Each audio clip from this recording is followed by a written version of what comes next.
ഒരു ഇസ്ലാം മതവിശ്വാസിയായി ജനിച്ചു. പക്ഷേ മുമ്പോട്ടുള്ള ജീവിതത്തിലെ ഒരു പോയിന്റിൽ വെച്ച് അവൾ യേശുവിനെ കുറിച്ചറിഞ്ഞു.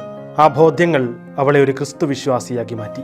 പക്ഷേ ആ പരിവർത്തനത്തിന് അവൾക്ക് ഏറ്റുവാങ്ങേണ്ടി വന്നത് അതിക്രൂരമായ പീഡനങ്ങളായിരുന്നു. പറഞ്ഞു വന്നത് ഹദുൻ താഷ് എന്ന യുവതിയെക്കുറിച്ചാണ്.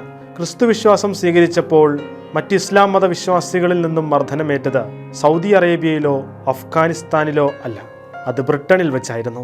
തുർക്കിയിൽ ഒരു ഇസ്ലാം കുടുംബത്തിൽ വളർന്ന താഷ് ഇംഗ്ലണ്ടിലേക്ക് മാറിയ ശേഷമായിരുന്നു ക്രിസ്തുവിനെക്കുറിച്ച് കൂടുതൽ അറിയുന്നതും തുടർന്ന് ഒരു ക്രിസ്തു വിശ്വാസിയായി മാറുന്നതും. ഇതിൽ കലിപൂണ്ട ചില ഇസ്ലാം മതവിശ്വാസികൾ അവളെ ഏത് വിധേനയും കൊന്നുകളയാനുള്ള നീക്കം ശക്തമാക്കുകയായിരുന്നു. കഴിഞ്ഞ 4 വർഷത്തിനിടെ 50-ലധികം തവണ അവൾ താമസ സ്ഥലം മാറിയത് ആ നീക്കം ശരിവയ്ക്കുന്നതാണ്. ഒരു തവണ യുവതിയെ കൊലപ്പെടുത്താൻ ശ്രമിച്ചതിന് ഒരാളെ 24 വർഷം തടവ് ശിക്ഷയ്ക്ക് വിധിച്ചിട്ടുണ്ട്. ഒരു പിടികിട്ടാ പുള്ളിയെപ്പോലെ താമസ സ്ഥലം മാറുമ്പോഴും ക്രിസ്തുവിലുള്ള അവളുടെ വിശ്വാസം ഒരംശം പോലും കുറയുന്നില്ല എന്നത് ഏറ്റവും ശ്രദ്ധേയമായ കാര്യമാണ്. ലണ്ടനിലെ ഹൈഡ് പാർക്കിൽ വെച്ച് അവൾ പരസ്യമായി ക്രിസ്തുവിൻ്റെ സുവിശേഷം പറയാൻ ആരംഭിച്ചതും അത് കേട്ടാൽ പല ഇസ്ലാം മത വിശ്വാസികളിൽ വലിയ മാറ്റങ്ങൾക്ക് കാരണമാകും എന്ന തോന്നൽ തീവ്ര ഇസ്ലാമിസ്റ്റുകളായ ചിലരിൽ വലിയ അസ്വസ്ഥത ഉണ്ടാക്കി.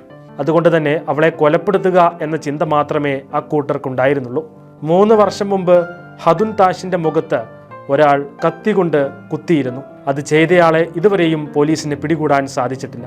പലപ്പോഴും രാജ്യത്തെ നിയമ സംവിധാനത്തിൽ നിന്നുപോലും താഷിന് മോശം അനുഭവങ്ങൾ ഉണ്ടായിട്ടുണ്ട്.